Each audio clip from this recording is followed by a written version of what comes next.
오오오오오오. 오. 아, 근데 이거 잠재력이 대단하네요. 오버랜드도. 새소리와 매미 소리를 이렇게 조용하게 들을 수 있다는 게 참 자연 친화적이고 좋지 않습니까? 네?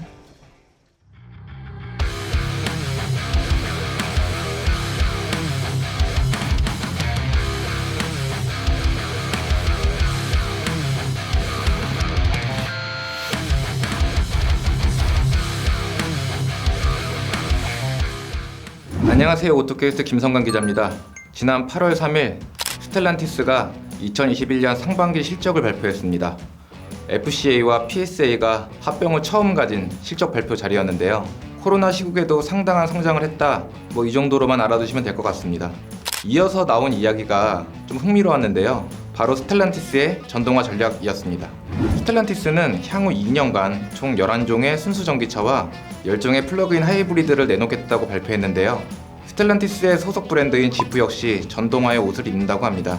컴패스를 시작으로 레니게이드, 랭글러에 플러그인 하이브리드 모델을 추가했습니다. 그런 지프가 국내에 처음 가지고 온 플러그인 하이브리드 모델은 바로 랭글러 4XE입니다. 랭글러 4XE는 랭글러 오버랜드 4XE, 랭글러 오버랜드 파워터 4XE 두 가지 트림으로 출시됩니다. 지난 8월 13일부터 사전 계약을 시작했는데요. 소문에 의하면 이미 완판됐다는 이야기가 곳곳에서 들리고 있습니다. 국내에 들어온 모델이 80대밖에 안 되니까 완판이라는 말이 조금 과한 표현일 수도 있을 것 같네요. 먼저 모델 소개가 있겠습니다. 랭글러는 지프의 아이코닉한 모델로 시대를 초월하는 오프로드의 아이콘입니다. 겉으로 드러난 보닛 잠근 장치나 도어 힌지는 물론 각종 램프와 그릴의 완성도가 이전에 비해서 많이 뛰어나졌는데요. 이전 랭글러는 약간 투박한 느낌이 있었는데 이번 신형에 와서는 그런 구석을 전혀 찾아볼 수가 없었습니다. 랭글러 4XE는 일렉트릭 블루라는 디자인을 입었습니다. 엠블럼과 네임 배지 등을 보면 옆면에 파란색을 둘러 나는 친환경차다 라는 걸 나타내고 있습니다. 랭글러만의 디자인과 차체 구성을 유지하면서 오프로드 성능도 한층 더 강화했습니다. 이전 모델보다 로기어 감속비를 2.71대 1로 키워 크롤비가 77.2대 1로 늘었습니다. 접근각 44도, 브레이크 오버각 27.8도, 탈출각 37도, 최저 지상고도 277mm입니다. 쉽게 말해 이전보다 바위를 한결 가뿐하게 타고 넘는다는 이야기입니다. 지프는 그런 랭글러에 전기 모터와 배터리 팩을 추가, 플러그인 하이브리드 모델을 추가했습니다. 지금까지 출시된 랭글러 중 가장 효율적이고 친환경적인 모델입니다.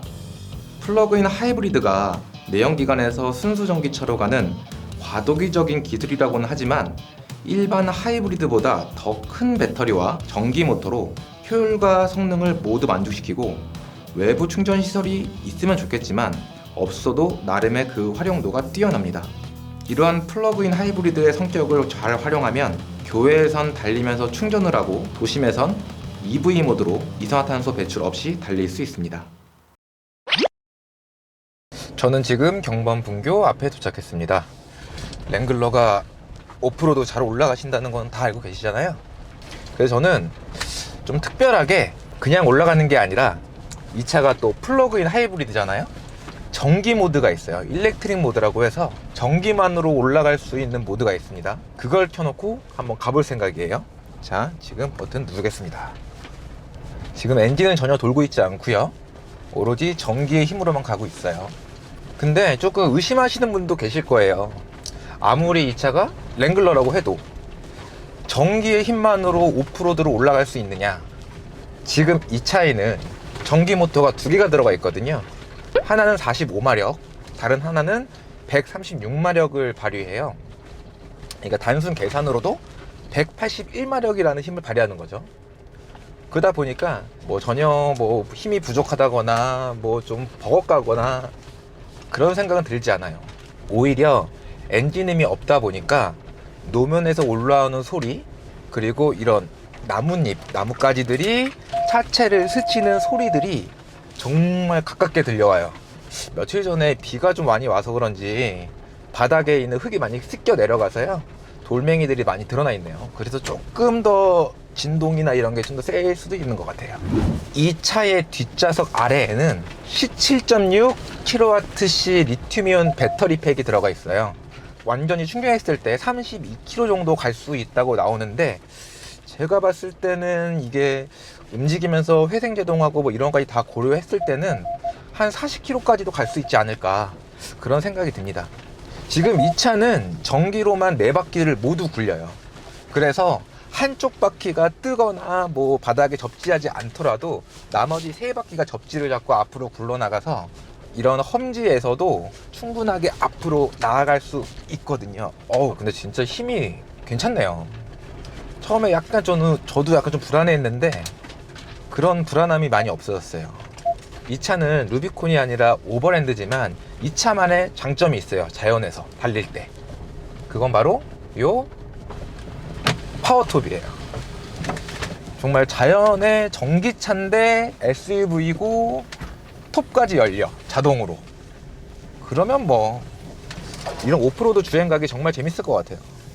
이 차를 보시면 오프로드 페이지라는 게 있어요. 오프로드 페이지 가면 무엇이 나오느냐, 지금 피칭과 롤링의 각이 나오고 있어요. 그러니까 내가 지금 몇 도로 내려가고 있는지, 또 몇 도로 기울어져 있는지, 그걸 보시면서 운전을 하면 조금 더 재미가 배가 되지 않을까 싶어요. 그리고 뭐 이 차를 뭐 재미를 위해서 뭐 로우 기어로 넣고도 타고 좋고 하지만, 그냥 자동에 맡겨도 이 차가 알아서 잘 가기 때문에 그냥 자동으로 놓고 가셔도 충분합니다. 예, 저는 지금 경반분교를 나와서 이제 온로드로 나왔습니다. 확실히 오프로드보다는 확실히 온로드가 편하네요. 지금 노면에서 올라오는 진동도 적고, 그러니까 승차감도 괜찮고. 이 차가 플러그인 하이브리드를 추가하면서 달라진 게 있는데, 이제 가장 눈에 띄는 변화는 계기반이에요. 계기반에 이제 그 녹색을 많이 사용했거든요. 녹색이 친환경의 약간 상징이잖아요. 그 녹색을 많이 사용했고, 그리고 이 왼쪽에 있는 이제 타코미터계, 그리고 가운데는 속도계, 오른쪽에는 파워와 차지를 나타내는 반원에 이제 바늘을 넣었고요. 뭐 이런 거를 뭐 굳이 계기반이 아니더라도 여기에 있는 앱을 들어가면요, 여기에 하이브리드 일렉트릭이라는 앱이 있어요. 내가 에너지를 얼마큼 쓰고 있는지 혹은 얼마큼 저장하고 있는지 한 방에 나와요. 예, 이걸 보면서 운전하면은 좀 더 재미가 있을 것 같아요. 그러니까 제가 지금 가속 페달을 조금 세게 밟았는데 지금 엔진에서 힘을 이만큼, 지금 배터리에서 힘을 이만큼 쓴다는 거예요. 의외로 공조가 되게 덜 쓰네요. 지금 제가 계속 22도 오토로 맞춰놨는데 공조가 1kW 밖에 안 사용한대요. 지금 보이시죠? 여기 배터리 마이너스가 뜬 거는 에너지를 저장하는 거예요. 제가 지금 브레이크를 밟고 있거든요. 이 차 같은 경우는 예약 충전을 걸 수가 있어요. 뭐 평일 몇 시부터 몇 시, 주말 몇 시부터 몇 시, 이렇게 할 수가 있어서 심야 전기를 사용할 수 있게, 어느 정도 계획을 세울 수 있게 도와주는 역할을 하거든요. 굉장히 좀 활용도가 높은 기능입니다. 랭글러 같은 경우는 일단 높이가 높기 때문에 시트 포지션 자체가 높아요. 그리고 이 A필러가 직각으로 거의 직각으로 서 있어서 시야에선 문제가 없고요.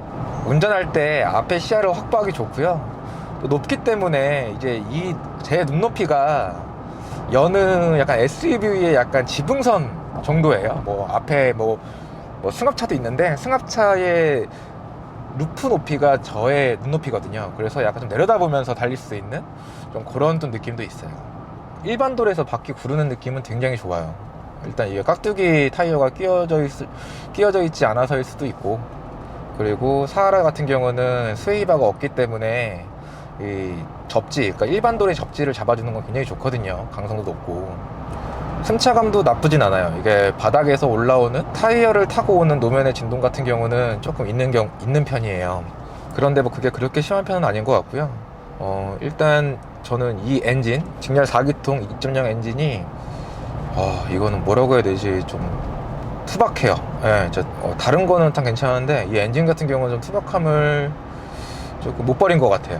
예. 특히나 이제 3000rpm 이렇게 올라가게 되면 이렇게 소리나 이런 음질 자체가 되게 거칠어지면서 조금 주행에 약간 감각을 좀 깨는 그런 느낌이 좀 없지 않아요. 이게 한 80km, 90km가 넘으니까 이제 A필러와 이제 천장 쪽에서 들리는 이제 그런 풍절음, 세게 들리고요. 앞은 점점 이제 흔들흔들 거리면서 운전대로 계속 조정을 해줘야 돼요. 이제 배를 타게 되면 이제 파도에 이렇게 움직이잖아요. 그렇게 달리는 듯한 느낌이에요. 이 엔진에는 이제 코스팅 모드라고 해서 크루징, 그러니까 정석 주행을 할 때 엔진 회전을 멈추고 타력으로 주행하는 이제 기능이 들어갔는데, 그거가 들어갔는데 평균 연비는 7.2. 예. 아쉬운 수치죠. 예. 아쉽죠. 예. 자, 저는 여기서 이제 하이브리드를 한번 켜보도록 하겠습니다. 지금 이 하이브리드 모드는 최대 토크를 380마력이나 내고요. 최대 토크도 64.9 kgm를 내요. 그러니까 일반적으로 랭글러에 얹었던 6기통 엔진이 350마력 정도를 냈다고 하니까 그거보다는 더 힘찬 모델일 수 있는 거죠. 하이브리드라고 하면 전기 모터와 이제 엔진을 둘 다 적절하게 활용하는 건데 이질감은 거의 느껴지지 않아요. 근데 아까도 이야기를 드렸다시피 어느 정도 이제 가속 페달을 확 밟았을 때 그 갑자기 튀어나오는 엔진음, 거친 회전, 그런 것들은 조금 좀 손볼 필요는 있을 것 같아요. 지금까지 지프 랭글러 4XE를 시승했습니다. 전기로 달리는 랭글러가 조금은 낯선 게 사실이지만 우리가 앞으로 만나야 할 차라는 건 분명해 보입니다. 오버랜드가 아닌 루비콘 4XE를 타고 경반 분교보다 더 험한 오프로드면 어땠을까 하는 생각이 들기도 하는데요. 루비콘 4XE가 출시되면 우리나라에서 가장 험한 오프로드를 이산화탄소 배출 없이 전기 모드로 주행할 것을 약속드리며 이번 영상을 마치겠습니다. 영상이 도움이 되셨다면 좋아요와 구독 부탁드립니다. 지금까지 오토캐스트 김성관이었습니다. 감사합니다.